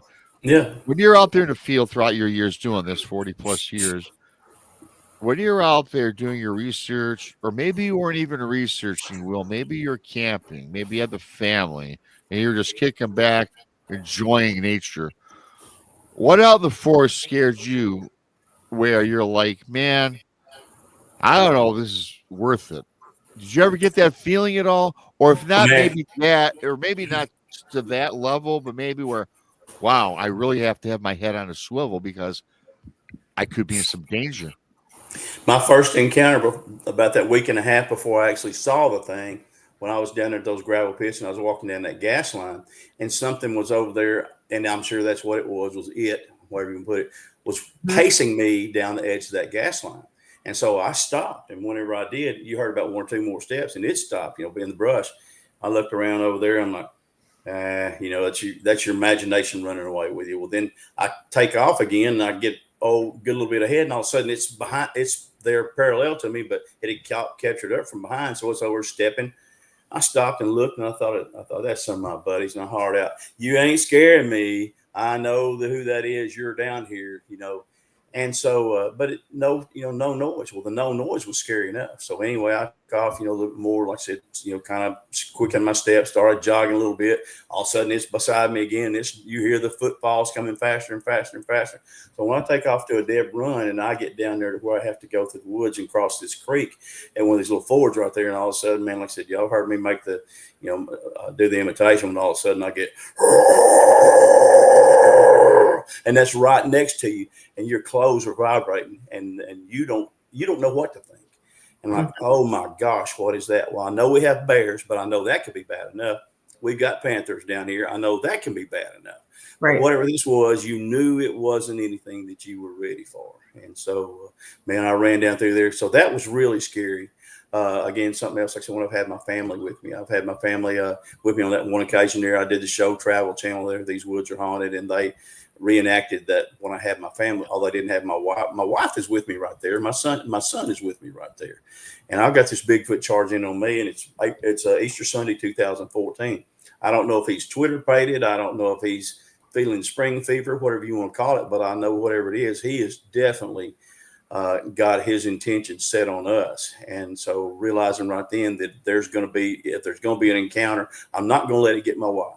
I'm not going to let it get my son. I had another one where I had my dog. You wasn't going to get my dog either. And so that right there. So, man, I was just freaked out. I'm like, just so I was in, I wasn't in fight or flight mode. I was in fight mode.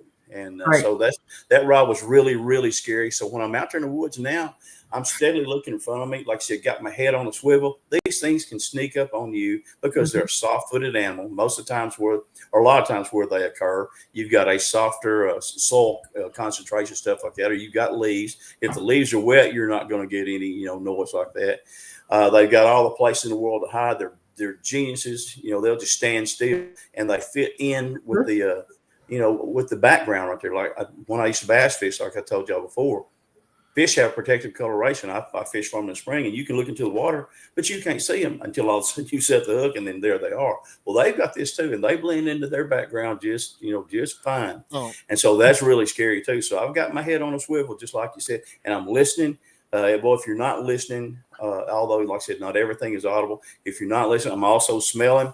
When I was down there with my buddy Steve DeRam, whenever we found that big track that day, and I'd taken him down there, first thing I did was just take a big whiff of the air because, to smell the nasty, if I had that nasty smell that was around there.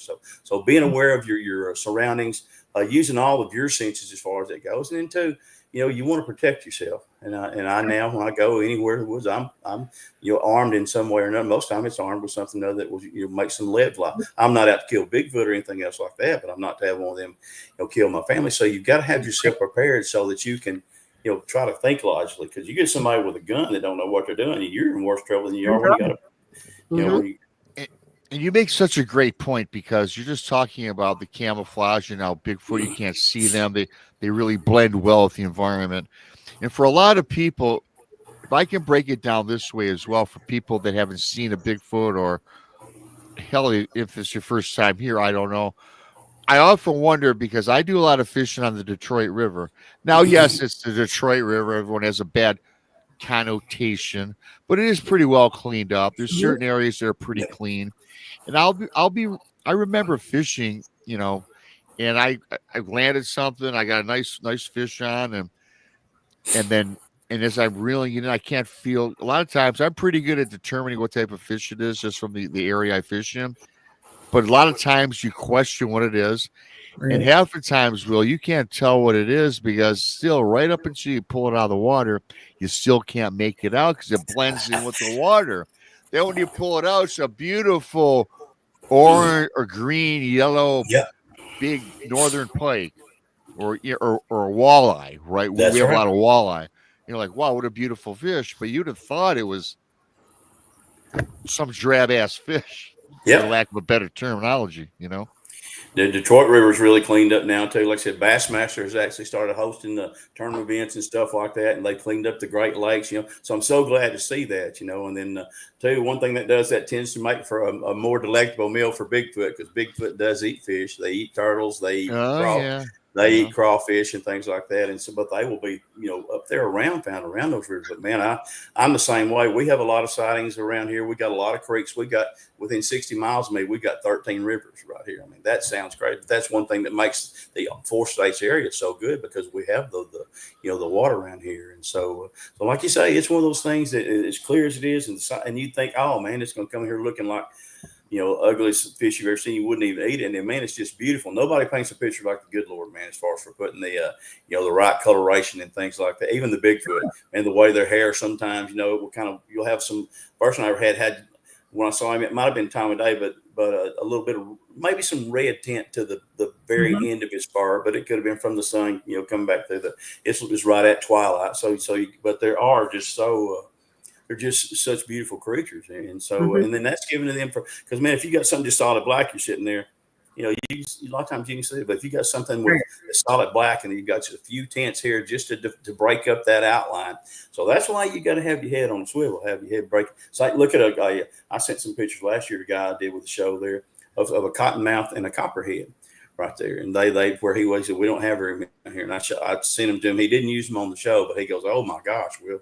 He said, if I saw one of these, I'd die. Well, if you don't see one, you'll die. So keep that keep that in mind when you do things like this. We got 100 people in the chat room. So with that being said, I want to make sure people know about, and I'll let you talk about this a little bit. William Lunsford book, and I know you have another one coming out, Searching for the Unfindable. Yep. Like Quest for the Arkansas Bigfoot. I know there's a glare there. I apologize, but William Lunsford. Yep. It's one of the great reads, and as I mentioned earlier, it's a very thick book. Everybody, it's not a pamphlet by any stretch of the imagination. It's 449 pages, and there's color pictures. Talks about a lot of Will's accounts. It's a great book from the very beginning. It's a great, easy read. And if you want to talk a little briefly about a couple things about it, because I like to do that for you every time you come on. Every time you're on, I show this. I have this book perched not too far from me. So, yeah, what's some of the highlights that you can elaborate really quickly for everybody? Well, one thing, you can browse there, like I said, and see some of the pictures, and you're seeing things in the natural. It's not me just sitting there, as a rule, just taking a picture of a plaster cast and it's sitting on my table. You're observing it as it is there in the woods.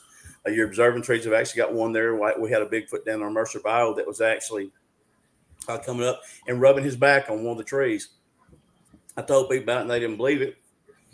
So I went down there and actually had my camera. And when I went down there to look at it, you could actually see where he backed his foot up there against the tree to rub. Well, then, like a knucklehead, I thought I'd charge my phone fully, but I didn't have the adapter pushed all the way. So I didn't have enough battery to use that and to use my light to walk out. But that's one of those things that I try to show everything in context there as it's happening right there. Another thing too, like I said, having the encounters, I include some dialogue in there. I've written a lot of notes there. We did some remodeling years ago, and I lost my book of notes, but I still remember I'd written most of that book before I lost that book. So I've actually got the dialogue as it happened there between me and some of the other people there to kind of hopefully put you right there, with us, with our group, so to speak, right there. And so it's something it's a labor of love. Like I said, I've had a lot of people. I wasn't even going to write a book. Everybody writes a book nowadays, but I wasn't going to write it. But I had so many people that said, "Well, you've got to let people know these things are real, and your experiences And, and having been out there and done it for so many years, like I said, I had a guy there that my dad knew that was actually a safari hunter over there in Africa. When he came back, my dad told him about what's going on at Sulphur River. He goes, man, he said, somebody told me that they saw anything from a tiger to Tarzan there on the banks of Sulphur River. I believe him. Well, man, what kind of credible testimony is that right there? Because, I mean, for a guy who's seen lions, tigers, bears, giraffes, to say something like that. So I've included that in there. So it is, but it's a labor of love, but it's also truth.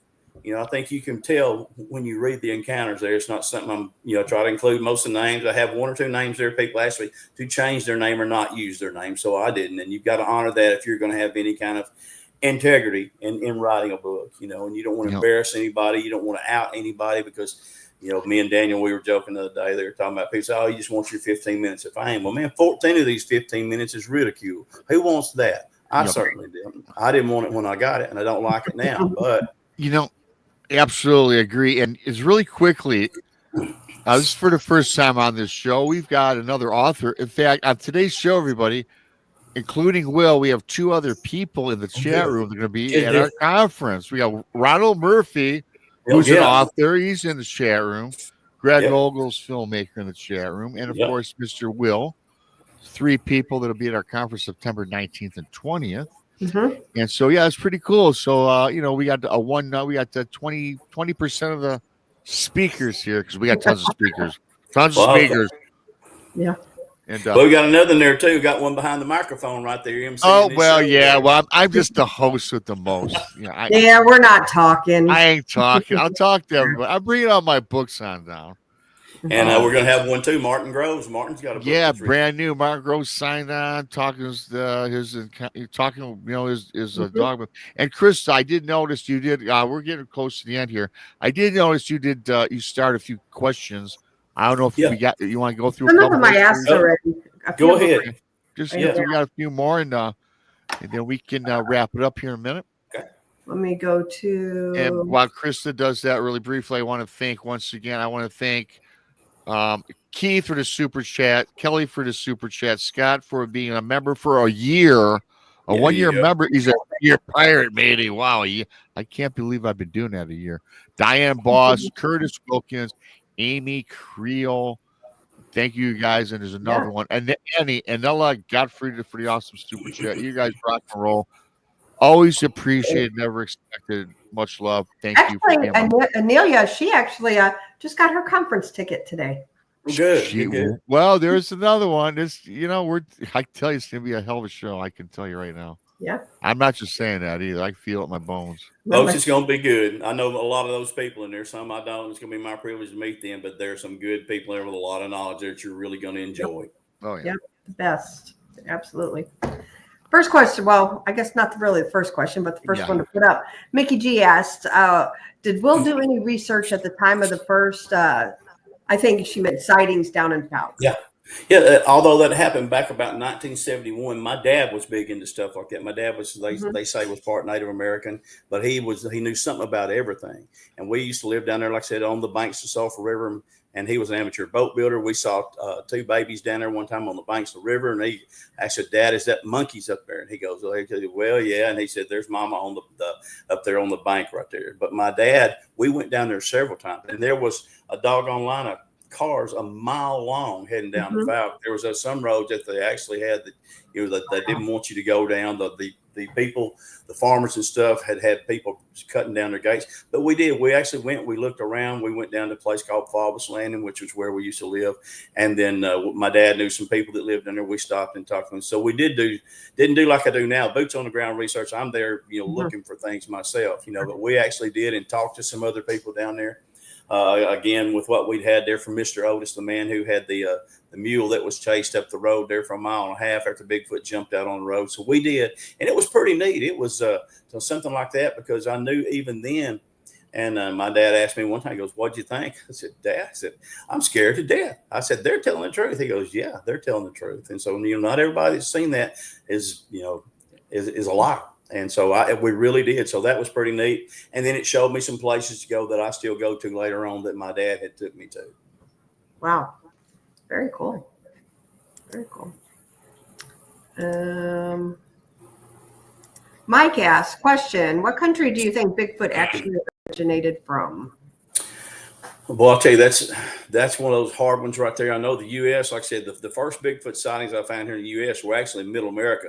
They weren't in Washington. They weren't in Oregon. They're not in California. Like I said, they were in Middle America, and then up there, I don't remember if it was Champlain that had them up there up north at first. But I think that every country actually had its own version of Bigfoot. Mm-hmm. You know, the animals actually naturally dispersed through there. And, that tends to be, what they do. And then I'm sure there was some, maybe not a lot of crossbreeding in through there, but there's breeding, evolution within a species. And so that they evolve there in some ways. But I think the one like China, there's no reason for Bigfoot to walk all the way from Fouke, Arkansas to China, so I think they probably had their own beings in there and being that way. So, so that would be just a good guess, but I know there's nearly every country in the world, or even up there around Siberia, they've got them the Yeti, down around Nepal, they've got them in South America, Australia, like I said, things. So I think it probably is something that they just had a natural dispersion,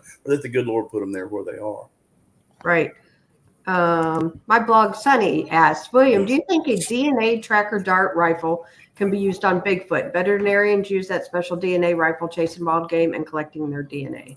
Yeah, I think it could be. I think if they could figure out the right amount of medicine to keep from killing the thing, so that they didn't overdose it, and then the right amount of medicine so that whenever you were walking up there to check it, that it didn't jump up and just pull your head right off your shoulders. So I think it'd be very, very beneficial. We'd have to have somebody with you that actually had experience with kind of knowing about what the dosage should be. As far as the generally they base that on the animal's weight, not just the animal's height, but to know what the dosage should be on something like this. I think it would be very, very beneficial on something like that. I would love for people to get Bigfoot in an enclosure where we could see them and study them, not just to make them give up their freedom or anything like that. But I think it would benefit them, and I think it would benefit us to have a Bigfoot that we can go look at. Not bars. I'm not talking about bars. I'm talking about something as a natural enclosure. And I think we could get that. And maybe, later on, government knows they're there. Get some kind of funding. Instead of them lying to us and saying they're not there, some kind of funding to get some research out there. Yeah. And so I do. I think that could be very beneficial. And that'd be one way of doing it. There's one rumor out there that somebody's killed Bigfoot and had him in a cage. That's not so. That what you see on that is actually from a movie they had, years ago. I don't know if it was Capturing Bigfoot or whatever it was, but that's not true. But that I know of, they haven't done it yet. Years ago, they had something called Jacko that was up there, up north there. They thought it was a miniature Bigfoot they had on a train. Somehow it escaped, but we don't have any record of that, as far actual record of pictures or anything. So, but I think that'd be very beneficial. I think that's a good idea. And I would love to have somebody that has I'm not a big believer in science. Me and science don't get along because science lies to you too. Yeah. Yeah. But science has its place. We can all leave it at that, it does, and it says science based on the facts that we know so far. Well, if those facts change, then science changes. Science is the art of knowing, and if it's knowing, it shouldn't change if it's actual science.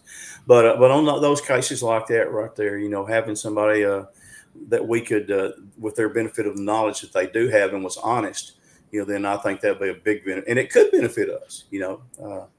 But I don't think they're going to let it get out for a while. Maybe they will. They kind of come a long way with the UFOs and things like that, whether you believe in UFOs or not. They come a long way with that. So maybe we can get that, like I said, and actually get some real answers from what these, because a lot of people down here, a lot of our Bigfoot down here look like daggum gorillas here in the South and around Fouke and everything. But then you get up a little bit further, they look like people. Well, there's they have a different kind or a different species or whatever it is. That's something that could help us at all and help them as well. So that's just my theory on that right there. But I think it's a logical theory. Like I said, I'm no great thinker. I'm no Nostradamus or anything else like that. Nostradamus was only 3% correct anyway. Right. We share some of our same DNA with a banana and an onion. Go figure that right there. I share some of mine with cement. I found out not too long ago. So what are you doing? Yeah, my sister did a DNA thing and found out that we were in some way kin to Richard Nixon. I don't tell that a whole lot of ways, even though, but anyway. We just told us about 100 people plus tonight. Again, everybody's gonna just vanish. Yeah, off right there. Yeah. Oh boy.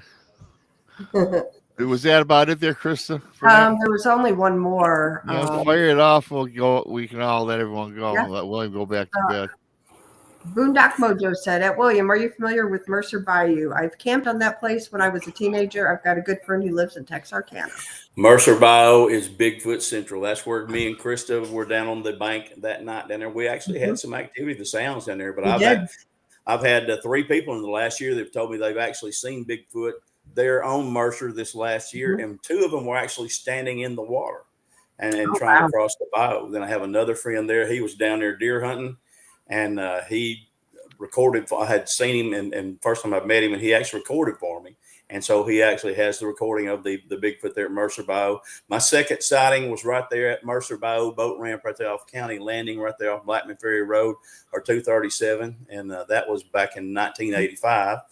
And then I had a sighting back there about 3 years ago. There was 3 of them that were actually, they were doing some improvements down on a boat ramp, and there was 3 of them actually ran across this little grassy meadow right there while I was sitting there looking. But the funny thing about that was there was a 4 over here trying to get my attention so they could cross without me seeing it, So it was over, tree knocking. And so I was looking over there. Then whenever I finally realized, oh man, they're duping me, and I looked back and got it. So got the ugliest picture you ever saw, but I'm proud. It's one of those deals where I'm proud as heck of it. So, but yeah, Mercer Bayou is world famous for Bigfoot, and like I said, that's the Sulphur River bottoms. Fouke is probably 8 miles, maybe as a rule, something from that. And Mercer runs about 17 or 18 miles, and full of big alligators. I mean, there's everything in the world. You've seen them. Yeah, and the hoot owls go all day long down there. So it's Mercer is real. There's still, if you came down here, that'd be one place you want to look. Except now the bayou is covered with moss, and so you have to worry about your motor getting stopped up and then overheating or something like that. But they're still down there. Like I said, Krista's been there with us there as well, and they're still down there. There's no doubt about it. That's their home. And if you go there and look, like I said before, it's not the land time for God. It's the land time never knew, because that place is really something. It is. I like that. This has been a fantastic show. And before we go, I know I'm going to have it posted, but where can people find your book? Once again, as I always like to talk about your book as we did, where can we find it? Links, where to look up Will for any questions, comments, and about your books, man. Yeah, it's on Amazon. Then as far as the hardbacks, got Amazon, Kindle. It's on Lulu Books right there. Like I said, you can get on Facebook and just send me a message, and like I said, I can save you the heavy duty shipping and the extra charges they cost you. I can send it to you and send you autographed, and just for the price of the book, which was $30 and $5.38 shipping with book rate right there. Otherwise, it's gonna be about $45 to $50 on any book. So if you contact me on Facebook Messenger, I'll get with you, and so we can work it that way. Or come to our conference and come to your book. And I came up with this thing too. Yes, we'll be at the conference. I'm sure you'll have plenty of books and merchandise. I'll have books there, and like I said, hopefully I'll have some pictures there. I'm gonna make not wallet size, but just something like 5x7s. I'll have both books there as far as that goes, and I think you'll enjoy both of them. Like I said, they're both true. This next book's gonna have a whole lot more pictures, and it's called "Searching for the Unfindable, Finding the Impossible." Duke sent that name to me there as well. But like I said, the whole purpose was, me and Stephen don't just research this for the heck of it. We have a purpose behind it. Where certain things we're trying to find out. And this is one thing that we're trying to find, where we actually have found an area that we can go to based on all our past experiences. We can actually count on just about having a sighting or some kind of encounter every time we go there. And that's the honest truth. Well, I've got to get him back on the show. And talking about the autographs, if you're doing your thing, a lot of people have bought my books on Amazon. Then they message me, how in the heck can I get my book signed, Rob? And I used to go through send me the book back and forth. Well, that would be really expensive. Go to the conference. But I've also come up with this, everybody. For those who bought it on my autograph, I have a nice glossy paper now.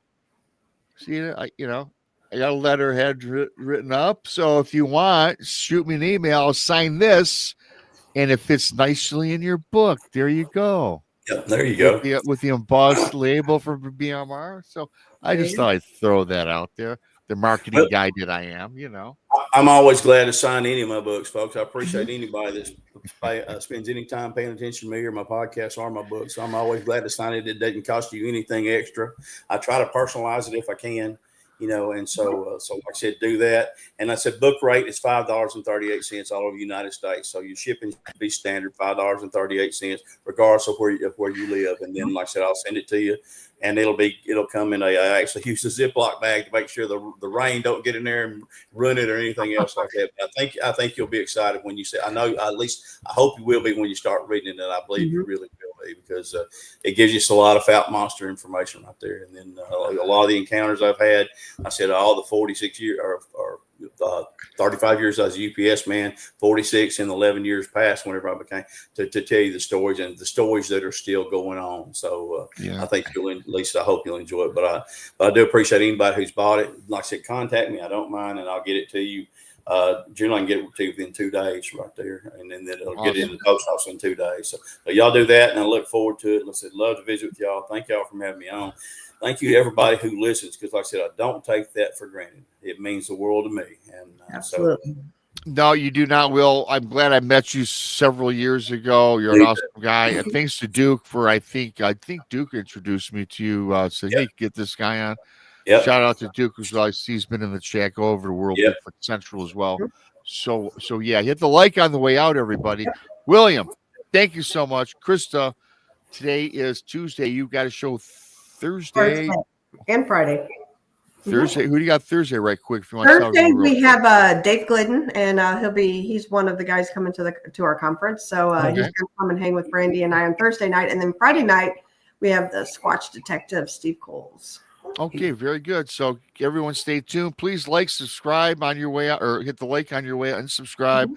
Check out William's books. See William September 19th and 20th with us down in Missouri. I know. For Krista, for Will, we're out. Thanks, everybody. I appreciate y'all. Appreciate you.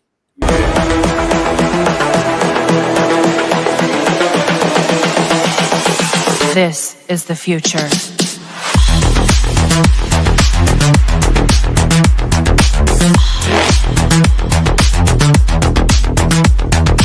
Evolution.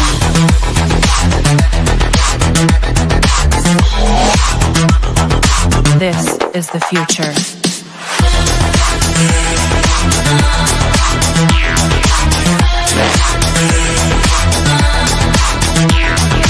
Evolution.